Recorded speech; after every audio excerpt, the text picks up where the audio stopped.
Hey everyone, welcome back to my channel today. I want to take you on a little trip down memory lane and share a personal story about a big move we made when I was just 9 years old. It was the summer of 1979, June to be exact, and I just finished 4th grade. We lived in Saugatuck, Michigan. Little did I know my life was about to change in a big way. In this video, first I am showing you some new coloring pencils I bought from Walmart. I am just putting them all together with the others I already have. First, I went to Microsoft Designer on the internet. It is an AI image generator. I put in some prompts to make black and white coloring pages so I can tell you my story. The first prompt I entered was to create an image of a girl at school. I have 2 different images to color of a teacher and her students. The second one was a prompt to create an image of 2 sisters getting off of their school bus. I also created another prompt to give me a picture of a late 1960s model VW van. I did get several different versions of this van. None of these vans look exactly like the one my dad owned. I have no idea where he bought it from. I have no idea when he got rid of it. But I do remember that on the front, above the windshield, was mounted a set of deer horns. At least I think they were above the windshield.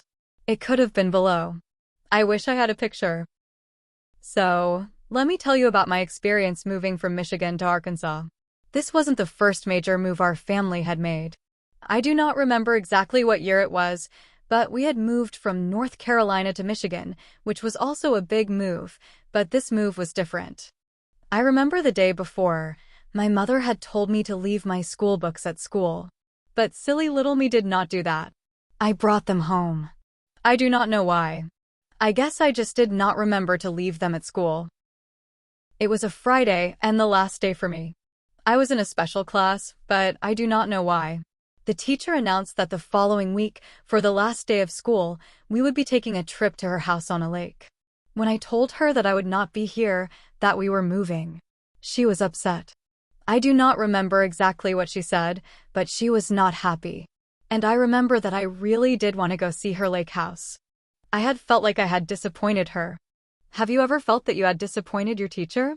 Now that I am older, I look back on that experience, and that feeling of disappointing someone in authority for something that was out of my control is a negative experience for me.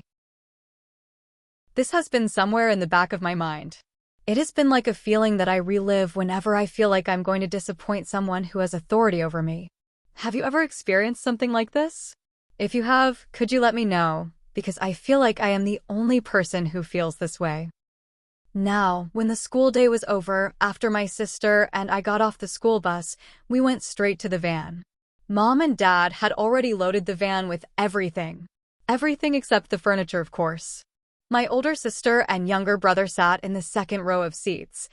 I created a little bed along the passenger side, along the window, on top of the trash bags full of clothes so I could see the traffic and wave to the people in their cars. Sometime during the middle of the night, we had a flat. Dad had to pull into a truck stop. I have no earthly idea where we were or how long it took. I slept right through it. All I know is when I woke up, we were in Sheridan. Dad had originally intended for us to move to Louisiana. He had taken the car and my little brother south to find a place to live. I can't remember how long it took or how long they were gone. I didn't even know where we were moving to. All I knew was that we were moving south. If he hadn't stopped in a little town called Sheridan, I wouldn't be here today. He stopped on his way to Louisiana because of some friends of theirs. They were neighbors of ours who lived down the street when we lived in New Richmond, Michigan. I remember that as kids, would sit in the living room and play while the adults, Mom, Dad, Tom, and Lily would play canasta. Most of the time until 4 o'clock in the morning. I remember Dad not wanting me to hang around the table because I would try to help Mom by telling her what card to throw away since I knew what cards Dad held in his hand. Boy, those were some good times. I don't know when Tom and Lily moved from Michigan to Sheridan, and I don't even know why. All I know is that they had moved there, and I guess Dad liked the little town so much that he decided that we were going to move there too. Moving to Arkansas was a big adjustment, but it has shaped who I am today. If Dad had gone on to Louisiana, I would not be here where I am right now. So, I am thankful that he had stopped. If we moved to Louisiana, I would probably be a totally different person. It's funny how the hardest times can change us so much.